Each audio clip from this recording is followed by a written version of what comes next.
thing's for sure. Sophie Cunningham is going to make a lot of money in endorsements, like a lot. She is very popular.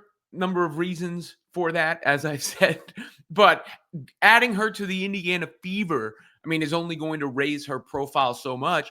And that was evidenced yesterday by her press conference and the reception to the video I did on her press conference. A lot of people had been asking for a Sophie Cunningham press conference.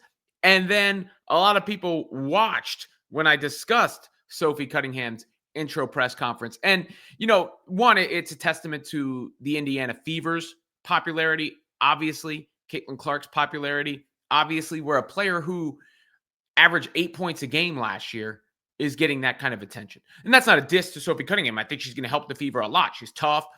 She's got good size at her position. She can shoot the basketball, definitely going to fit in really nicely.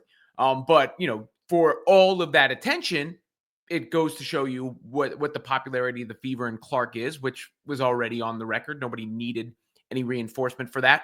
And then there's Cunningham, who has a very energetic personality, a certain look. And then there's, the dialogue beyond that about the MAGA Barbie stuff and whatever's been thrown out there. I've never even really seen it actually come to fruition to much substance where it feels like it's worth even delving into that. And I don't think that's going to be something that follows Cunningham to the Fever, because I think it's going to be about basketball, about what she says about basketball, about being embraced by the fans and all that stuff. But, everything around the Fever is heightened, just like it was when Brianna Turner signed, and people went back through her old tweets, and Sydney Colson signed, and, given her online personality, that was going to be part of the discussion as well. But it appears that Sophie Cunningham is just going to be a fan favorite and is going to be someone who is celebrated across the board, and really, really covered by the media. But I've gotten requests for workout videos. I mean, that goes to show you the point I'm making right now. And Karma is a Taylor Swift podcast. We want more practice videos. Mike Mudamba, I'm sorry. We are waiting for this eagerly. It will be part of building up the psyche for the season, and keeping the fan base looking forward. So these are in my comment section, and the Fever put out a workout video of Sophie Cunningham. So without further ado, here we go. I never really would have thought I'd be posting a workout video for a player in her position. Again, not a diss. Every team needs depth. Every team needs quality players who know what they're supposed to do out on the floor and do it well. Somebody took umbrage with the term role player in the comments too, but that's what those players have called. And a great role player makes a championship team. Here is Cunningham with Keith Porter, who we've seen working out with various players on the Fever. And it shows them capitalizing on the attention around her joining, getting to the rim with no resistance, of course, there. Basic shots. I mean, there's nothing about this clip that's really going to stand out. But one thing, so Cunningham comes in and there's some discussion regarding her and Lexie Hull, right? Which is natural considering the similar looks, similar play styles, all those things. Cunningham can really shoot it and is a proven shooter, which is big for Indiana. The more shooting that you can surround Caitlin Clark with, obviously, the better, right?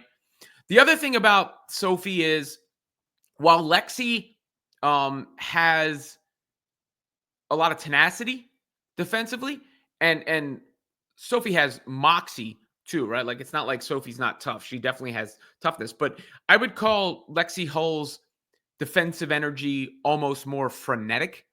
Like, that's how she plays. And it's a good thing. It's something you can't replicate really or teach. And that's, I think, pretty much Lexie Hull's best trait. But Sophie has a little bit more natural size than Lexie. I think they're listed at the same height, but Cunningham is heavier, bigger frame, which is going to help her with certain defensive assignments.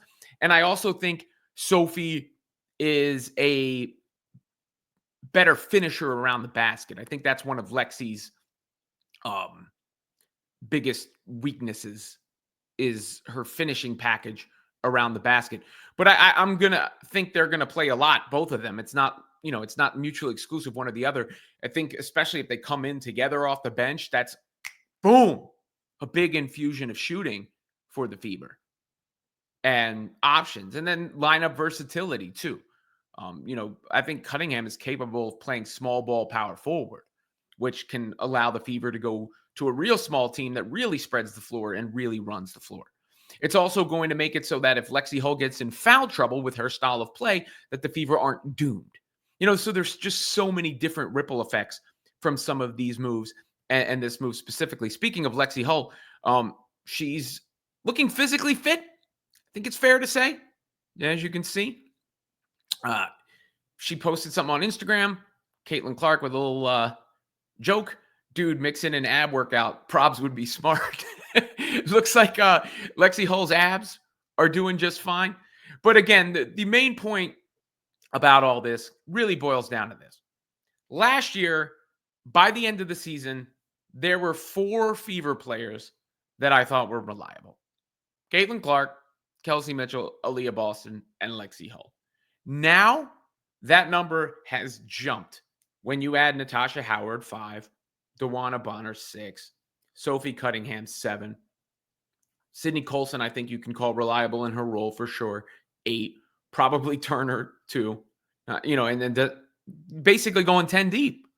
Not every single one of these moves will work out necessarily. One, might disappoint, whatever the case may be. But regardless, you more than doubled the reliable player quotient on the Fever. Players that you feel good about going into the game, can give other players rest. You don't lose points on the scoreboard in their minutes. Just all these various things that help you over the course of a long regular season. And then, of course, help you in specific matchups because the Fever now have all sorts of different personnel so that they can deal with different types of teams because not every team plays the same style. And physical teams, we're going to give them trouble. Now, I don't think that's as much of a problem. They check every box. They really do. They check every box. And of course, one of the boxes that is checked is popularity, is the checkbook that, winds up, the checks that wind up being cashed whenever the Indiana Fever play or come to town. And I'm sure Sophie Cunningham is going to be cashing more checks this WNBA season than she ever had prior in her career, despite already being like a bit of a known presence. It's about to go up. As yesterday's price ain't today's price. Things just ain't the same for gangsters.